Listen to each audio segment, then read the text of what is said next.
Shalom, selamat pagi, selamat hari Jumat. Mari kita mendengarkan bacaan renungan harian tanggal 30 Januari dengan judul Mengenal Joseph Bates. Ayat inti terdapat dalam kitab Kejadian 28 ayat 15. Demikian firman Tuhan, "Sesungguhnya aku menyertai engkau dan aku akan melindungi engkau kemanapun engkau pergi."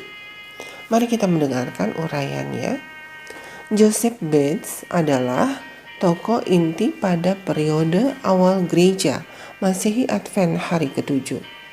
Ia tidak hanya berdiri di pusat pengembangan posisi doktrin gerakan tersebut, tetapi ia akhirnya yang memperkenalkan Sabat kepada dua pendiri gereja Masehi Advent hari ke-7 lainnya. Bates, seperti yang akan kita lihat, bukan hanya pendiri utama gereja Masehi Advent hari ke-7, tetapi ia juga akan menjadi misionarisnya yang paling bersemangat. Dapat dikatakan dengan pasti bahwa tidak akan ada gereja Masehi Advent hari ke-7 seperti yang kita ketahui tanpa kepemimpinannya dalam merintis. Namun, Bates bukanlah penganut Kristen yang konsisten. Lahir di Massachusetts pada tanggal 8 Juli 1792, ia meninggalkan kepercayaan ayahnya sejak dini. Kampung halamannya menjadi pusat perburuan paus di Amerika Serikat. Siang dan malam, ia memimpikan tentang kehidupan yang penuh petualangan di laut. Ayahnya yang memiliki rencana besar untuk anak laki-laki itu akhirnya mengizinkannya dengan harapan bahwa pelayaran akan mengobati kerinduannya. Tetapi hasil akhirnya justru sebaliknya.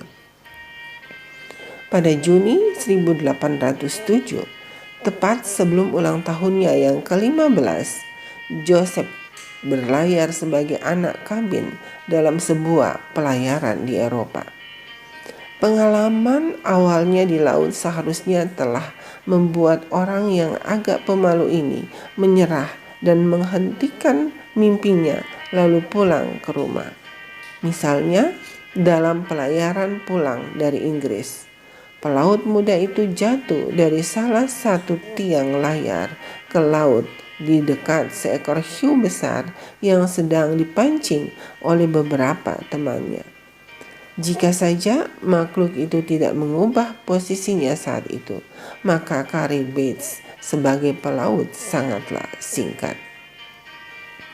Pada musim semi tahun 1809, Bates kembali mengalami kejadian yang hampir fatal ketika kapalnya menabrak gunung es di lepas pantai Newfoundland. Terjebak di palka kapal, ia dan pelaut lainnya berpelukan dalam kegelapan dan bersiap untuk mati karena mereka sesekali mendengar jeritan dan tangisan beberapa rekan kami yang malang digeladak atas kami memohon belas kasihan Tuhan. Bertahun-tahun kemudian, Bates menulis tentang pergolakan rohaninya saat itu. Oh, pikiran yang mengerikan.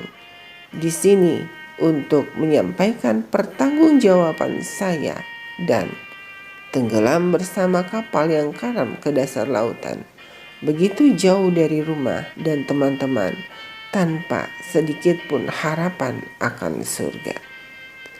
Pria muda yang tangguh itu telah mendapat panggilan untuk bangun, tetapi dia belum siap untuk menyerahkan hidupnya kepada Tuhan.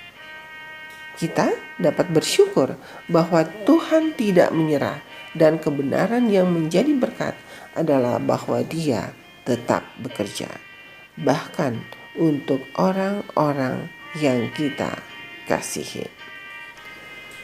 Saudaraku, demikianlah renungan pagi hari ini. Tuhan Yesus memberkati. Amin.